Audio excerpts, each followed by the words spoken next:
6,000 exhausted Scots stood in the mud. 20,000 English soldiers marched toward them in shining armor. By every rule of medieval warfare, this fight should have been over before it began. June 13th, 14, the fields near the Bannockburn in Scotland were quiet, but not for long. On one side stood roughly 6,000 Scots, led by Robert the Bruce, a king many once mocked as powerless. Across from them came around 20,000 English troops under King Edward II. Among them were 2,500 heavily armored cavalry, the most feared mounted knights in Europe, and 3,000 longbow Welshmen whose arrows could punch through armor. The English had greater numbers, better equipment, and years of battlefield experience. A Scottish victory seemed almost impossible. So how did this turn into one of the greatest upsets of the Middle Ages? To understand the stakes, we have to step back. Scotland had lost its independence. King Edward I of England, remembered as the Hammer of the Scots, had crushed resistance and forced Scottish nobles to swear loyalty. Those who refused were executed.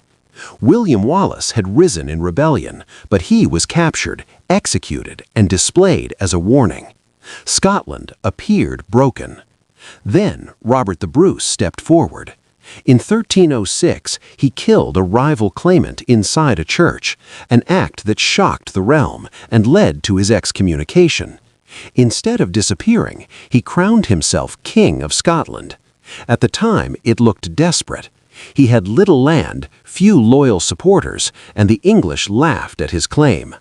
But Bruce adapted. He avoided large battles and fought a grinding guerrilla war. One by one, castles fell back into Scottish hands. By 1314, nearly all of Scotland was under his control, except for one fortress that mattered more than any other: Stirling Castle. And that single stronghold would force everything to a head. Stirling Castle was the gateway between the Highlands and the Lowlands. Whoever held it controlled the main route north and south. Bruce's brother, Edward Bruce, laid siege to it for months. Eventually, he reached an agreement with the English commander inside. If no relief army arrived by June 24th, the castle would surrender. It was a bold deadline. Some might call it reckless, but it forced England's hand. When King Edward II heard of the deal, he could not ignore it. Allowing Stirling to fall without a fight would be a humiliation. So he assembled one of the largest English armies in years. Around 20,000 men marched north. The force included 2,500 heavy cavalry, elite nobles encased in steel, and 3,000 longbow Welshmen whose arrows had dominated battlefields across Europe. Thousands of infantry followed behind. Confidence was high. Surely this overwhelming power would crush the Scottish rebellion once and for all. Robert the Bruce knew the English were coming, and he did not plan to meet them on open ground. Instead, he chose a narrow stretch of land between the Bannockburn stream and the thick woodland of New Park. Here, the English numbers would be useless. Cavalry could not easily maneuver. Bruce ordered thousands of small pits dug and concealed with brush and grass, turning the field into a hidden trap for charging horses. He also trained his infantry in the schiltron formation, tight circles and blocks of men holding long spears roughly 3 meters in length. From a distance, they looked like living fortresses. Against cavalry, they were brutally effective. The trap was set. But would discipline hold when thousands of armored knights thundered forward? On June 23rd, the English reached the field. Tension hung in the air. Then a dramatic moment unfolded. An English knight named Henry de Bohun spotted Robert the Bruce riding ahead of his lines. The Scottish king was mounted on a small horse and carried only a battle-axe. De Bohun lowered his lance and charged, hoping to win glory by striking down a king. What happened next stunned both armies. At the final instant, Bruce shifted his horse aside. As the knight rushed past, Bruce rose in his stirrups and swung his axe downward. The blow split through helmet and skull. The force shattered the axe handle. For a heartbeat, silence. Then the Scots erupted in cheers. Their king had personally slain an English champion.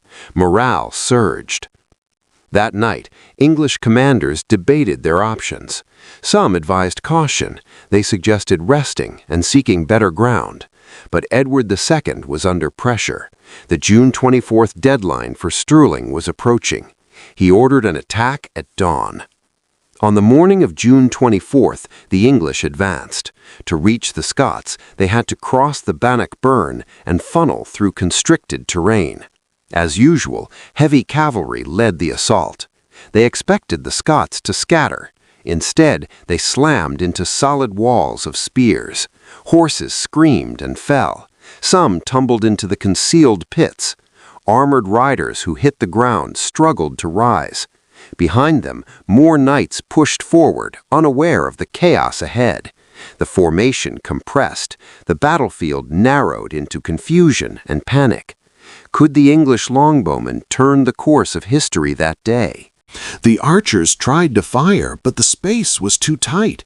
English soldiers packed so closely together that arrows risked striking their own men. Many did.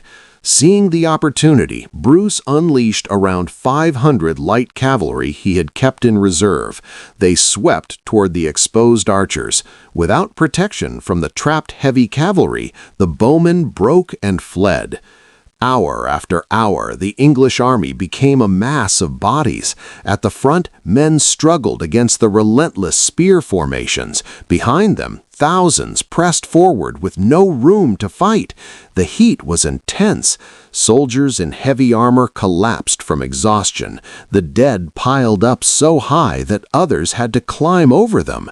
Then Bruce committed his final reserve, the men of Argyll under Angus Ogg. Fresh troops entered the struggle. At nearly the same moment, figures appeared on a nearby hill.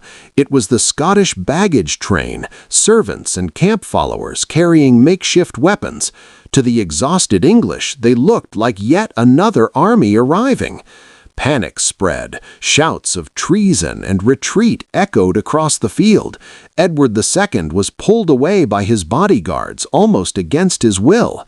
What was meant to be an organized withdrawal dissolved into chaos. Soldiers threw down weapons and armor to run faster. Many plunged into the Bannockburn, attempting to swim across.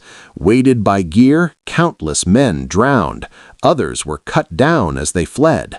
More than 4,000 English soldiers died. Entire noble families were wiped out. Dozens of nobles were captured, and the ransoms Bruce demanded would finance his kingdom for years. Scottish losses were fewer than 500. Bannockburn was more than a battlefield triumph. It shattered the myth that England could not be defeated. Robert the Bruce was no longer a king in name only. He was undeniably the ruler of Scotland.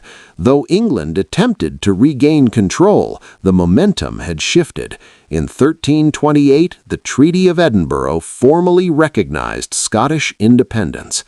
Against impossible odds, discipline and strategy defeated raw power, and that is why Bannockburn still matters.